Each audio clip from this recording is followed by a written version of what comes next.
Salut les petits potes, j'espère que vous allez bien. Aujourd'hui on se retrouve pour un thread d'horreur. Mais avant de vous raconter cette histoire, j'ai quelques petits trucs à vous dire. Donc oui, l'intro sera sûrement un petit peu longue, mais si jamais t'as pas le temps, et bah toi je t'ai mis un petit chapitrage, tu peux directement passer à l'histoire. Alors, en premier point dans cette intro, eh bien il faut savoir qu'on a dépassé les 10 000 petits potes sur la chaîne. Et ça c'est un truc de gros malade. Est-ce que le 12 août 2021, quand j'ai commencé la première vidéo thread d'horreur sur la chaîne, je m'attendais à ça? Eh bah non, pas du tout. Mais je suis agréablement bien surpris de voir que vous aimez mes threads d'horreur et même les autres concepts que j'ai pu faire sur la chaîne. Ça c'est vraiment très cool et je vous dis un grand merci. Comme vous le savez peut-être, j'ai dit qu'à 10 000 petits potes, eh bien je vous raconterai une histoire qui m'est arrivée quand j'étais petit. Bon, si jamais ça fait plus de 1 mois et demi que t'es pas venu sur la chaîne, eh bien il faut savoir que j'ai une fracture du 5e métacarpien ici. Donc pour écrire l'histoire c'est impossible. Maintenant la récompense n'est pas perdue, vous l'avez débloquée, elle est là et dès que je n'aurai plus ça à la main et que ça ira mieux, eh bien vous aurez le thread d'horreur quand j'étais plus petit. Par contre, si jamais t'as pas regardé forcément toutes les vidéos sur la chaîne, eh bien il faut savoir que j'ai déjà raconté un thread d'horreur qui m'est arrivé. Et c'est sur cette vidéo là. Donc si jamais, bah tu peux aller te faire un petit kiff après. Et pareil, à la fin de cette vidéo là, t'as un mini thread d'horreur, donc tu peux te faire plaisir aussi.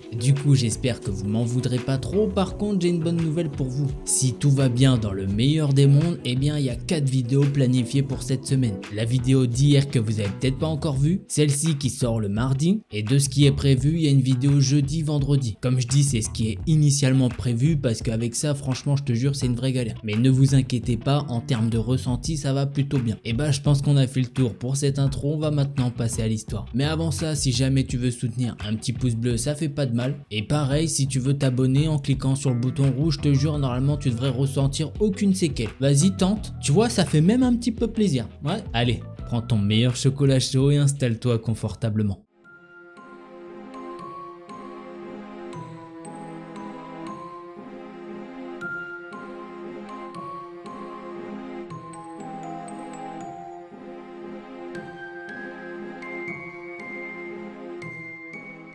Alors avant qu'on commence ce thread, je tiens à vous dire que je vais vous le lire à la première personne. Il nous vient du Reddit français et je vais quasiment le lire comme il a été posté. Comme ça on va avoir une bonne immersion dans l'histoire. Allez, je vous laisse avec l'histoire. Bonjour à tous ceux qui liront ce post. Je me présente. Mon nom d'utilisateur est ManInPoncho. Mais comme je me fiche bien de la censure, autant vous révéler mon vrai prénom. Je m'appelle Stéphane. Je suis actuellement un lycéen qui apprend la cordonnerie dans un lycée professionnel à Angoulême. J'ignore si je peux révéler le nom de mon lycée. Ne m'en voulez pas. J'habite en France, plus exactement en Bourgogne. Et je suis interne dans mon lycée. Bien qu'il me soit déjà arrivé quelques petites anecdotes comparables à des threads d'horreur au sein même de mon lycée. Ce n'est pas de ça que je comptais vous parler aujourd'hui. Mais patience, ça viendra bien assez tôt. Comme dit précédemment, je vis en Bourgogne et la petite frayeur que je souhaite vous partager m'est arrivée avant mon entrée au lycée. Ça s'est passé en 2021 durant les grandes vacances. Mais avant ça, il faut que je vous dise quelques petites choses importantes pour la suite. Je suis un grand fan d'urbex, de randonnée, de camping et comme l'Auvergne regorge de forêts, de sentiers et de quelques ruines abandonnées, j'ai eu tout ce qu'il fallait pour animer mes 2 mois de vacances. Ce sera tout pour le contexte je pense. Passons donc sans plus attendre à ma grande frayeur. Avant de poursuivre, je tiens à préciser que cette histoire est 100% vraie et que je l'ai vraiment vécue. Je sais bien que souvent sur Reddit, les threads qu'on peut trouver sont parfois exagérés ou inventés de toutes pièces, ce qui fait que la crédibilité des histoires comme la mienne en pâtissent. Mais je vous assure que j'ai tout fait pour vous raconter ce qui s'est passé le plus fidèlement possible sans rien exagérer. Ma grande frayeur a donc eu lieu lors des grandes vacances 2021. Vers la seconde semaine d'août, j'avais décidé de partir faire du camping dans une forêt à 1 km à peine de chez moi. Comme j'y allais souvent pour faire mes randonnées, je connaissais très bien les environs, donc j'étais confiant.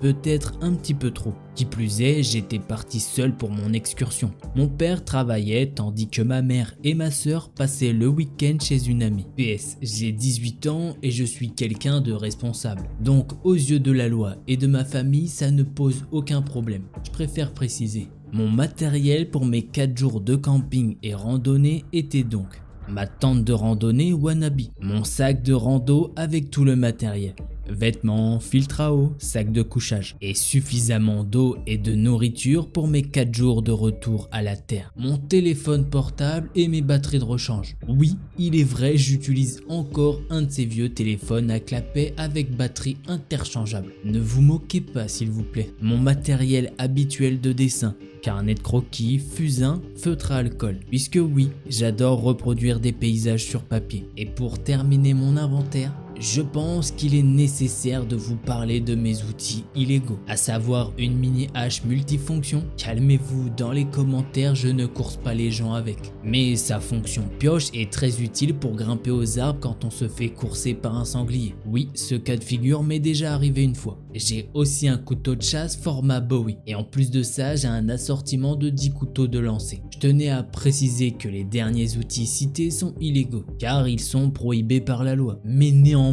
d'une grande utilité en milieu naturel. Bon, ok, pour les couteaux de lancer, j'ai pas d'excuse valable. Et pourtant, vous verrez que j'ai peut-être bien fait de les prendre. Je suis donc parti un après-midi, après avoir rassemblé mes affaires et m'être assuré que rien ne manquait. Les 3 premiers jours se sont donc déroulés sans accroc. Je ne vais pas perdre trop de temps à vous les détailler, mais en gros je les ai passés à dessiner. Marcher, camper et tenir informé ma famille de ce que je faisais et si tout allait bien. J'ai aussi rencontré quelques randonneurs sympathiques accompagnés de leurs chiens très gentils également, mais personne donnant l'impression de me suivre ou ayant un comportement suspect. Je n'ai pas non plus eu le sentiment d'être épié ou d'être en danger. Jusqu'au 4e et dernier jour. Dès le matin vers 8 h, c'est un sentiment vraiment étrange et nauséeux qui m'a réveillé. Je ne saurais pas mieux vous le décrire. Mais il vous est peut-être déjà arrivé de la ressentir, cette foutue impression d'être espionné. À l'occasion de ce dernier jour de liberté, je m'étais prévu un urbex dans un vieux bâtiment, une ancienne usine, fermée une dizaine d'années auparavant pour cause de faillite. Malgré la désagréable impression qui ne me quittait pas depuis mon réveil, j'ai tout de même décidé de faire mon petit urbex, mes couteaux de lancer à la ceinture. J'ai donc planqué ma tente et tout le matériel inutile pour ne pas m'encombrer. Et je suis parti en virée. À mon grand soulagement, il ne m'est rien arrivé. Et je n'ai fait aucune rencontre ni dans les locaux désaffectés ni en dehors. Mais cette fichue impression ne me lâchait pas d'une semelle. Je n'ai pas non plus eu de problème le reste de la journée. C'est quand la nuit est tombée que ça a commencé. J'avais allumé un petit feu de camp pour me faire fondre du fromage. Quand j'ai réalisé un truc peu pertinent sur le moment,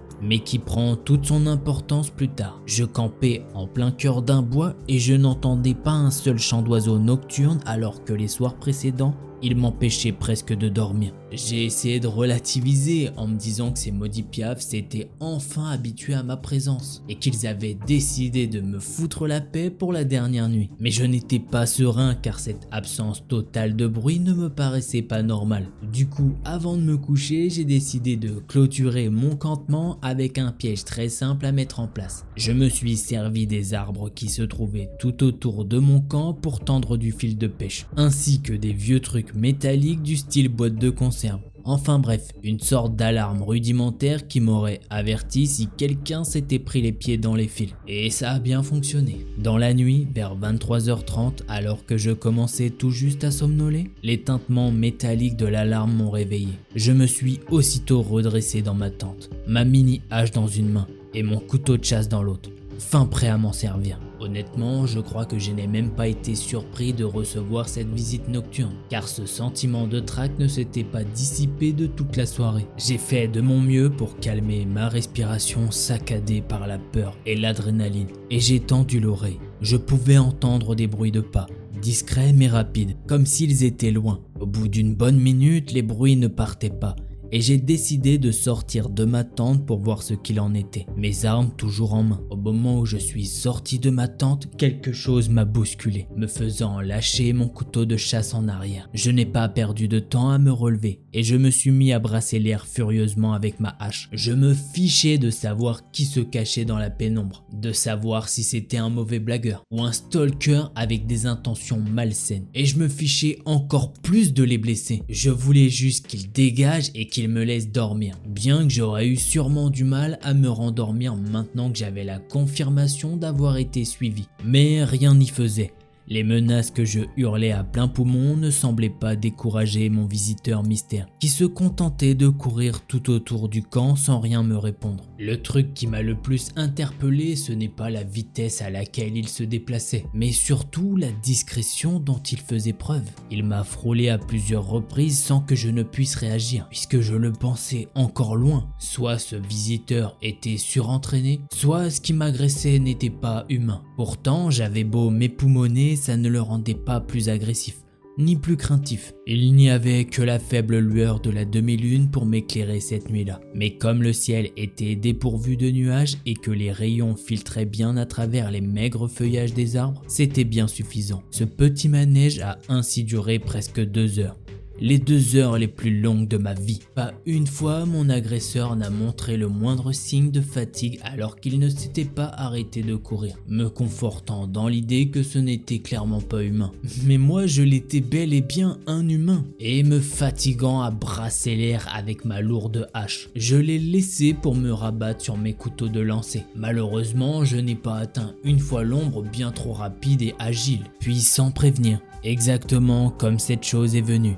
Elle est repartie, comme ça, sans que je ne fasse rien de spécial. Bien sûr, j'ai d'abord pensé à une feinte. Redoutant le pire, je n'ai rien pu faire d'autre qu'attendre son retour, arme au poing. Mais les minutes passaient, et au bout d'une bonne quarantaine, je me suis enfin autorisé à souffler. Je ne vous le cache pas, mais j'ai aussi fait ce que peu d'hommes auraient admis à ma place. J'ai pleuré, à flot, et pendant 10 bonnes minutes. J'étais en vie en un seul morceau et sans blessure alors que je venais de passer les 2 dernières heures avec ce truc qui aurait pu me tuer sans mal tant sa supériorité semblait écrasante. Il me semble inutile de vous préciser que suite à cette rencontre, j'ai été parfaitement incapable de dormir le reste de la nuit. Je suis resté jusqu'aux premières lueurs du jour recroquevillé dans un coin de ma tente, serrant fort l'un de mes couteaux de lancer comme un gosse blotti contre sa peluche. Évidemment, quand j'ai été sûr d'y voir assez clair, j'ai rassemblé mon matériel en un temps record. Mais plutôt que de partir avec toutes mes affaires, je n'ai pris avec moi que de l'eau,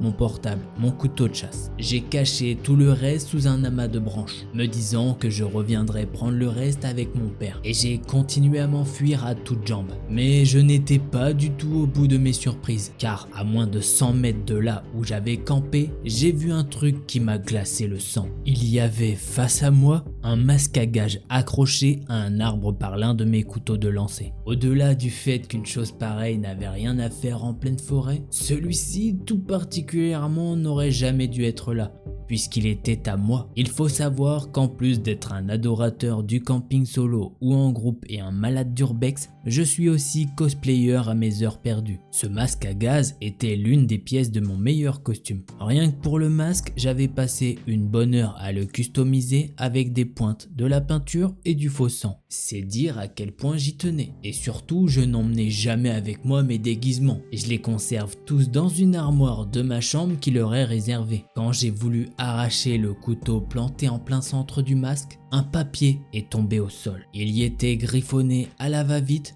Modote Konai, ou ce qui veut dire ne revient plus en japonais. C'est une phrase qui revenait beaucoup dans un animé que j'adorais. J'ai jeté le masque et le mot là où je venais de les trouver, et je me suis remis à taper le sprint de ma vie. Mes jambes me tenaient à peine quand je suis rentré chez moi. Ma mère et ma sœur n'étaient pas encore rentrées. Alors je les ai attendues avant d'appeler la police. Quand elles sont arrivées, je me suis presque jeté sur elles pour tout leur raconter. Le jour suivant, la police nous a accompagnés, mon père et moi, pour récupérer les affaires que j'avais laissées. Rien n'avait bougé, ni mon matériel caché sous les branches, ni le masque à gaz et le mot. La police n'a cependant rien pu faire puisque les preuves étaient maigres et que j'ai été incapable de les aider à dresser un portrait robot de mon agresseur. Ma famille a goûté la nourriture que j'avais amenée. Personne n'a été malade. Idem quand ils ont bu l'eau que j'avais prélevée à la rivière et que j'avais fait bouillir. Il est donc impossible que j'ai été victime d'hallucinations. De plus, je ne fume ni tabac ni autre substance et je ne bois jamais d'alcool.